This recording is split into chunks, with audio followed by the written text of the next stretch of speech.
The process of designing for sustainability begins with a rethinking of the relationship between the built environment and the natural world.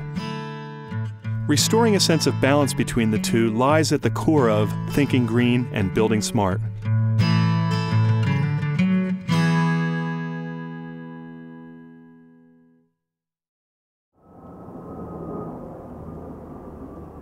Scott Kelly is an architect and partner in Revision Architecture, one of the nation's leading architectural firms dedicated to sustainable design and building principles.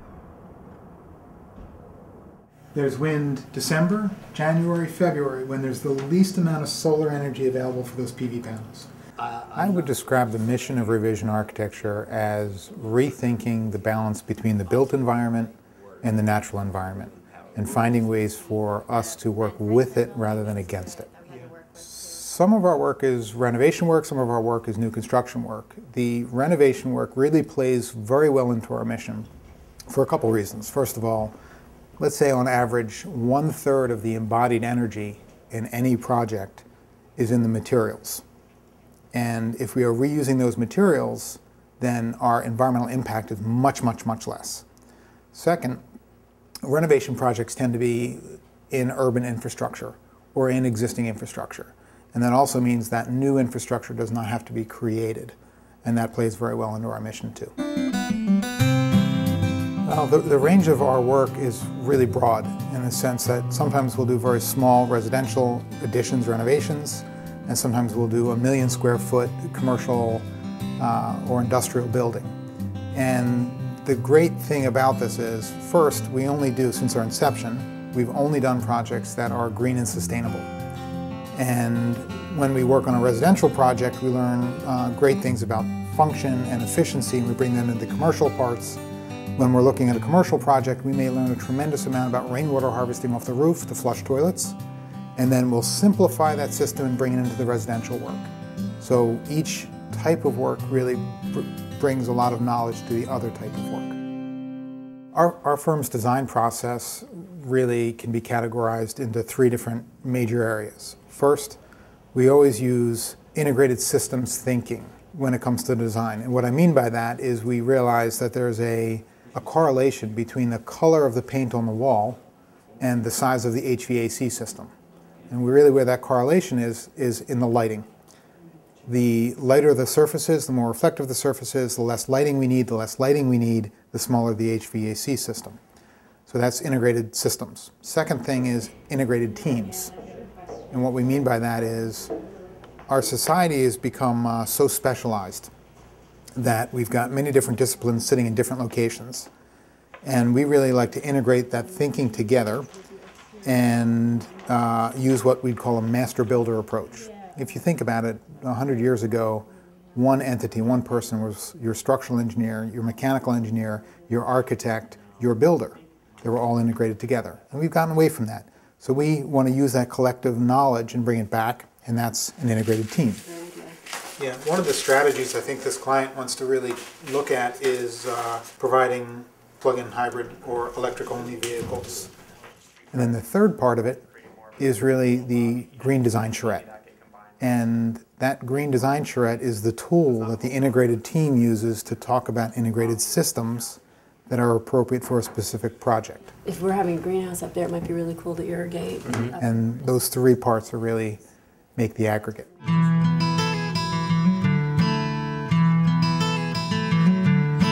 The true test of thinking green and building smart lies in the execution of the architect's plan. At Scott Kelly's invitation, I met him at a client site in rural Pennsylvania. What were the client's goals with the construction here? This client really had a strong mandate that we had to design a home that was green and sustainable, zero energy, but we had to do it for market rate. We couldn't spend a whole lot of extra money on the design. Well, that brings up an interesting question. Is green design and building reserved for those who can afford to go through the architectural process and design a custom home, or is it available to the masses? The answer to that really is it depends. Sure, green building is completely appropriate for a custom home situation like here, whether you have an architect involved or not, but there's also a huge part of the market in the renovation of existing buildings and great potential there to make those more green and sustainable. So it's appropriate everywhere, just different techniques are used for each different strategy. Well, I'm really interested to see what you've created here. Can we take a look? Yeah, let's go inside. Okay.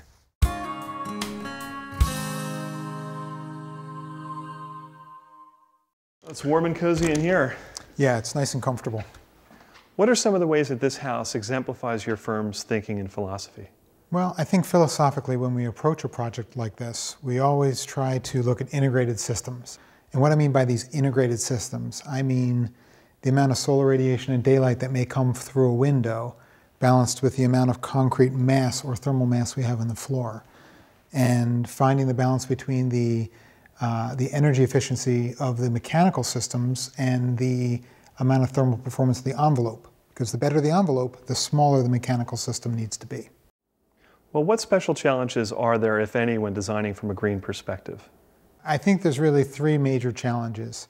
First, on the design end, we really have to not make assumptions. We actually need to test, use modeling, use other techniques to test what the end result might be, not just make what we typically do, an assumption that something is going to work.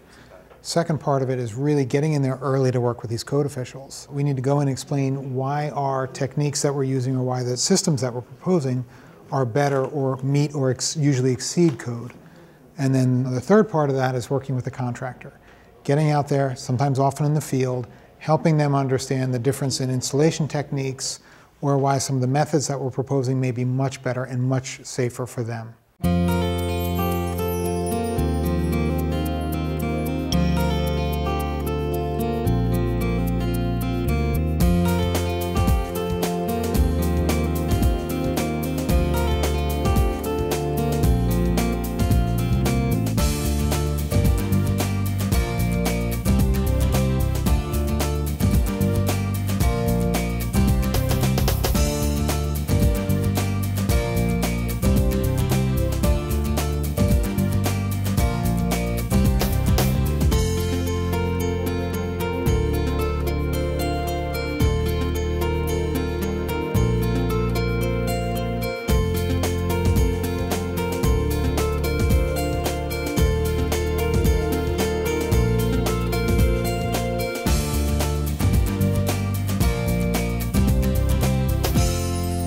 I imagine with your focus on sustainability that the conversations you have with your clients are different than that of a traditional architect.